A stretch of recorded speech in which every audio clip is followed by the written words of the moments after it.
दोस्तों, कहते हैं ना, मेहनत का फल और समस्या का हल देरी से सही लेकिन मिलता ज़रूर है। और कुछ ऐसी ही कहानी रही है हाल फिलहाल में अपने डांसिंग से सभी का दिल जीतने वाली नोरा फतेही का, क्योंकि अपनी कमाल की डांस की वजह से लोगों की चहेती बननी ही जा रही है। हालांकि दोस्तों, मॉडलिंग, एक्टिंग और डांसिंग में अपना टैलेंट दिखा चुकी नोरा फतेही का सफ़र इतना आसान नहीं था,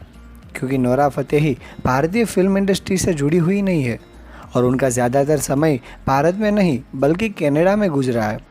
हालांकि 5,000 रुपये लेकर अपनी आंखों में सपने लेकर नोरा फतेही ने किस तरह से भारतीय फिल्म इंडस्ट्री में कदम रखा,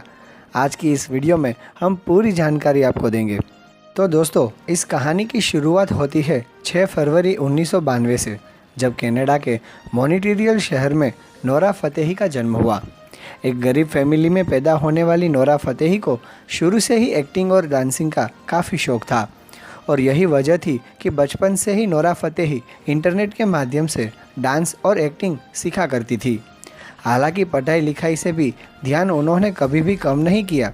और शुरुआती पढ़ाई उन्होंने West View Centennial Secondary School से की और उसके यॉर्क यूनिवर्सिटी से उन्होंने बैचलर की पढ़ाई शुरू तो कर दी थी, लेकिन डांसिंग में करियर बनाने के लिए बिना डिग्री के ही अपनी पढ़ाई को बीच में ही रोकना नोरा फतेही ने बेहतर समझा। और दोस्तों, माँ के भारतीय मूल के होने की वजह से नोरा फतेही देश से जुड़ी हुई थी और फिर ऑरेंज मॉडल मैनेजमेंट नाम के एक टैलेंट एजेंसी ने नोरा फतेही को साइन करने को सोचा और फिर इस एजेंसी से इंटरव्यू लेने के लिए नोरा फतेही अपने पास 5,000 रुपये लेकर भारत आ गई। और फिर भारत आते ही उन्हें चिप्स, एवरयूथ फेस वॉश जैसी कई सारे एडवर्टाइजमेंट में काम करने का मौका भी मिल गया और एज ए मॉडल काम करते हुए वो भारत में सर्वाइव भी करने लगी थी। और थोड़ा बहुत पहचान बनने के बाद से एक इंटरव्यू में नोरा फतेही ने बताया कि बचपन से ही उन्हें डांसिंग का काफ़ी शौक था और यह कला उन्होंने खुद के दम पे ही इंटरनेट के माध्यम से सीखी है। और दोस्तों, समय बीतने के साथ ही जैसे जैसे इंडस्ट्री के अंदर नोरा फतेही की पहचान बनने लगी, वैसे ही उन्हें 2014 में एनिमल हॉरर फिल्म रोर में काम करने का मौका मिल गया। हालांकि यह मूवी बॉक्स ऑफिस पर कुछ खास कमाई नहीं कर सकी थी, लेकिन उनकी पहली फिल्म को देखते हुए नोरा के काम की सराहना बहुत ही की गई थी। और फिर इस मूवी के बाद से नोरा फतेही ने एक तेलुगु फिल्म टेम्पर में स्पेशल अपीयरेंस दिया और फिर इन सब के अलावा भी हिंदी और तेलुगु फिल्म में नोरा दिखाई तो देती थी, लेकिन उनका कैरेक्टर ऐसा नहीं था कि बाहर लोगों में अपनी पहचान बना सके।